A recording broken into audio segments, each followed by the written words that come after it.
మనసుతో ప్రేమించెదన్. ఆరాధన ఆరాధన ఆరాధన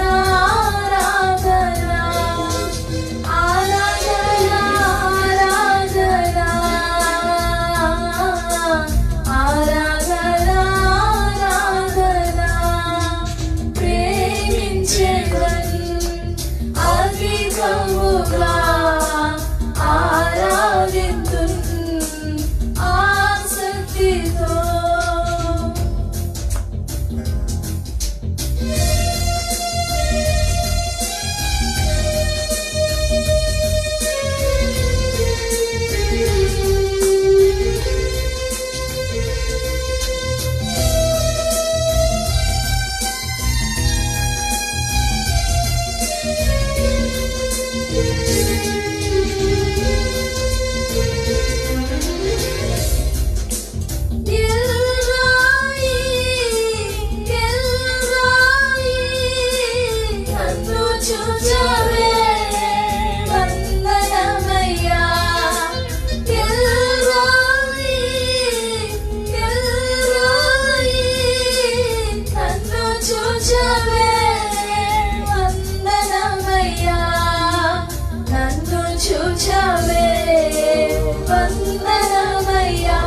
నిన్ను పూర్ణ మనసుతో ఆరాధింతున్.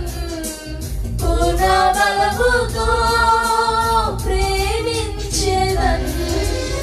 ఆరాధన ఆరాధన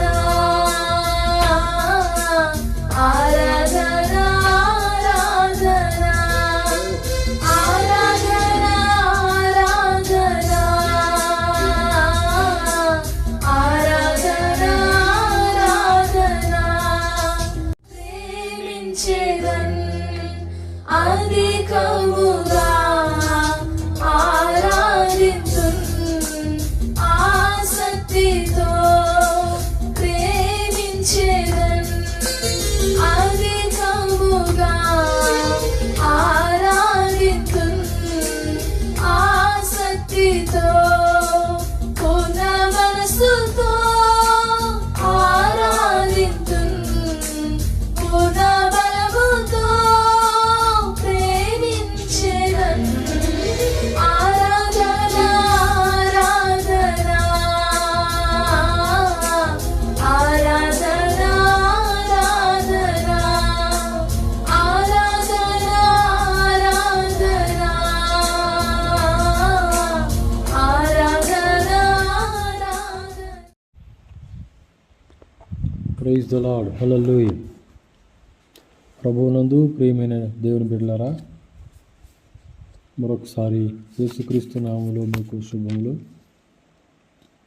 మనం ఈ 119వ కీర్తన రోజుకొక వచనం చొప్పున ధ్యానిస్తూ వచ్చాము.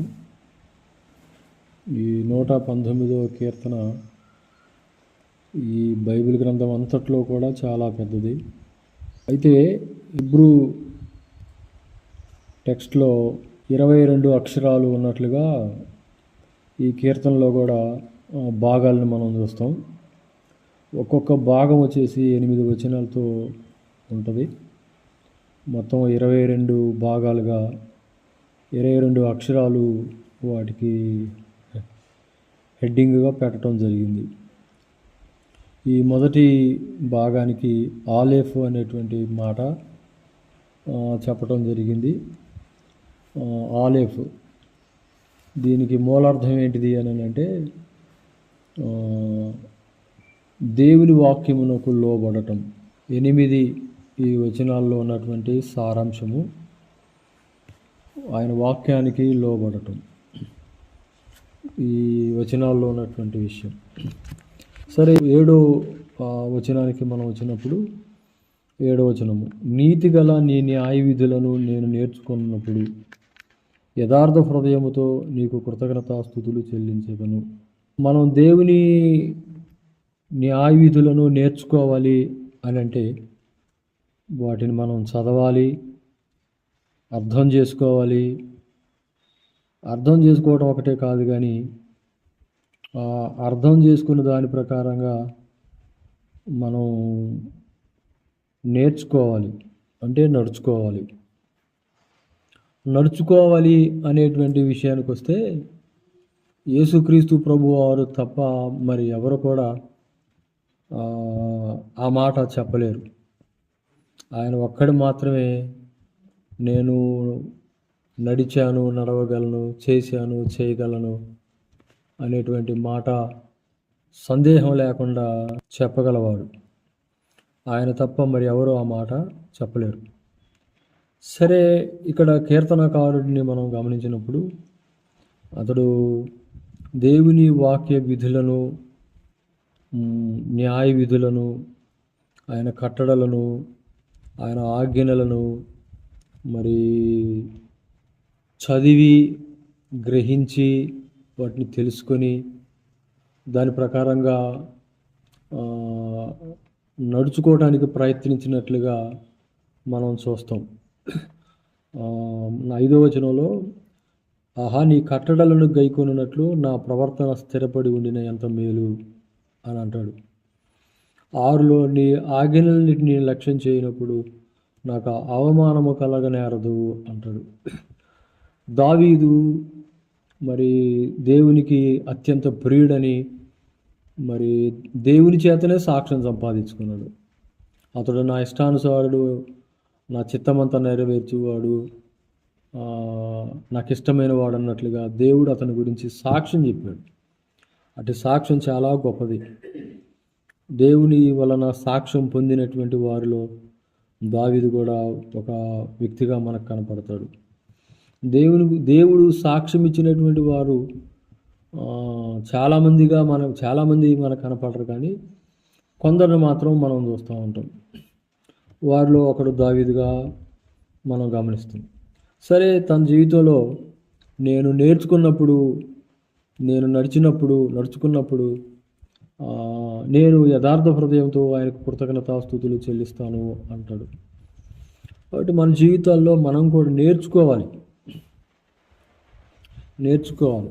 వాక్యాన్ని నేర్చుకోవాలి, ఆయన ఆజ్ఞలను నడుచుకోవటం నేర్చుకోవాలి.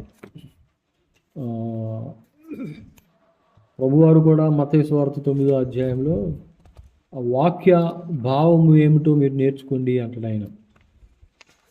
నేను కనికరాన్నే కోరుతున్నాను, బలిని కోరువాడు కాను అని వాక్య భావం ఏమిటో మీరు నేర్చుకునడి అని ప్రభువారు అక్కడ ఉన్నటువంటి శాస్త్రులు, పరిచయులతో మాట్లాడుతూ ఉంటాడు. వారికి దేవుని వాక్యం తెలుసు, కానీ దేవుని వాక్యం తెలుసు, అక్షరార్థంగా దేవుని వాక్యం తెలుసు. ఈ రోజున అందరికీ అక్షరార్థంగా దేవుని వాక్యం అందరూ కంఠస్థం చేస్తారు, అక్షరార్థంగా నోటితో వల్లిస్తారు, కానీ దానిని జీవించే సరికొచ్చాక చాలామంది తేలిపోతున్నట్లుగా మనకు కనబడతా ఉంటుంది. వాక్యం తెలుసుకోవడం వేరు, వాక్యాన్ని అర్థం చేసుకోవడం కూడా వేరు, కానీ వాక్యాన్ని జీవించడం అనేది ఒక గొప్ప విషయం.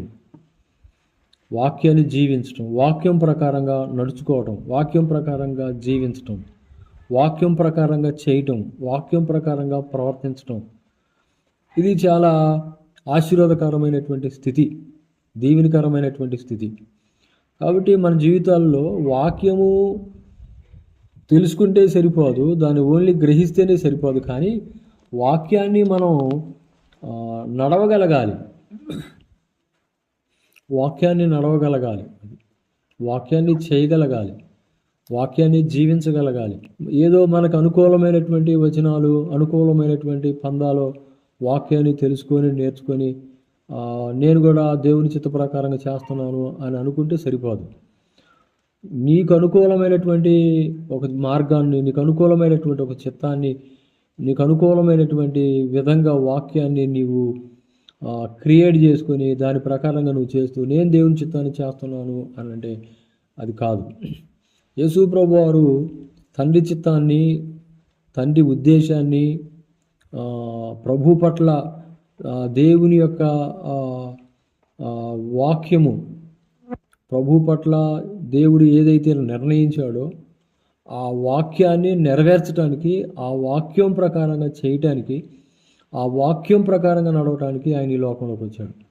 తాను సిలువలో వేలాడుతూ కూడా ఇదిగో లేఖనం నెరవేరినట్లు, లేఖనం నెరవేరినట్లు, లేఖనం నెరవేరినట్లు, లేఖనం నెరవేరినట్లు అంటారు ఆయన. ఆయన జీవితంలో ప్రతిదీ కూడా లేఖనం నెరవేరినట్లుగా ఎలాగూ చేయటం మనకు తగినది అని ప్రభువారు చెప్తారు. అంటే లేఖనానికి వేరుగా విరుద్ధంగా ఆయన ఎప్పుడూ ప్రవర్తించలేదు. ఆయన ఆయన ఆయన వాక్యం ప్రకారంగా, వాక్యానికి లోబడి, వాక్యానికి కట్టుబడి, వాక్యం ప్రకారమే చేశాడు. ఇదిగో నీ చిత్తం నేను నెరవేర్చి తిని అని ప్రభువారు తెలియపరచడం. కాబట్టి దేవుని బిడ్డలారా, ఉదయకాల సమయంలో వాక్యాన్ని మనం బాగా చదవాలి, గ్రహించాలి, దాన్ని మనం నేర్చుకోవాలి, ఎక్సర్సైజ్ చేయాలి, నడవాలి, ఆ వాక్యాన్ని నడిచి జీవించాలి. అది ప్రభువారు చూపించాడు, మనకు మాదిరించిపోయాడు. ఆయన ఆజ్ఞలు భారమైనవి కావు అని ఆయనే చెప్తున్నారు. కాబట్టి దేవుని వాక్యం ఎప్పుడు మనకు భారమైంది కాదు. ఆయన ఆజ్ఞలను, కట్టడాలను మనం తెలుసుకొని, చదువుకొని, తెలుసుకొని, గ్రహించి వాటి ప్రకారంగా చేసినప్పుడే మనం ప్రభు మాదిరిని అనుసరిస్తాము, ప్రభు పోలికను సంతరించుకుంటాం. ప్రభు రూపంలోనికి ఆయన ఏ విధంగా అయితే భూమి మీద వాక్యాన్ని కొట్టివేయకుండా ఆయన తన జీవితంలో నెరవేర్చాడో, మనం కూడా దేవుని వాక్యాన్ని నెరవేర్చిన వారంగా అవుతాం. అప్పుడు మనం ఆయన ఏ విధంగా అయితే తండ్రి సన్నిధిలో మరి విజయుడై నిలబడ్డాడో మనం కూడా అలాగా నిలబడగలుగుతాం. కాబట్టి ఉదయకాల సమయంలో దేవుని బిడ్డలారా, వాక్యాన్ని ఊరికి చదవటంగా ఏదో ఒక ఆనవాయితీగా చదవద్దు. చదువుదాం, గ్రహిద్దాం, అందులో ఉన్నటువంటి సత్యాన్ని అవలంబిద్దాం. ఆ వాక్య సత్యం ప్రకారంగా మనం చేసినప్పుడే ధన్యులమవుతాం. చెప్పినంత మాత్రాన, పాడినంత మాత్రాన, చదివినంత మాత్రాన ధన్యులం కాదు. చేసినప్పుడే, అలా మనం చేసినప్పుడు మనం కూడా ధన్యులమవుతాం. ఆ కృప పరిశుద్ధాత్మ దేవుడు మనకు దయచేయును గాక. ఆమేన్. ప్రేమ కలిగిన తండ్రి, ఉదయకాల సమయంలో మరొకసారి మీకు వందనాలు. మీ లేఖనాల నుండి కొన్ని మాటలు మేము విన్నాం. అయినా నీ కట్టడలను, ఆజ్ఞలను, మీ శాసనాలను మేము చదివినప్పుడు చదవటమే కాదు, ఓన్లీ కంఠస్థ చేయటమే కాదు, వాటిని మేము తెలుసుకోవాలి. ఆ సత్యాన్ని, భావాన్ని స్పష్టంగా మేము గ్రహించాలి. గ్రహించడం చాలదు, దాని ప్రకారంగా నడిచి నిన్ను మహింపరిచే ఆ కృప, ఆ జీవితం మాకు దయచేయి. ఆత్మదేవుడా, మమ్మల్ని క్రీస్తు యేసు యొక్క పోలికలోనికి నడిపించి సహాయం చేయమని యేసు నామములో ప్రార్థన చేస్తున్నాము తండ్రి. ఆమెన్. God bless you. దేవుడు మీ అందరిని దీవించును గాక. ఆమెన్.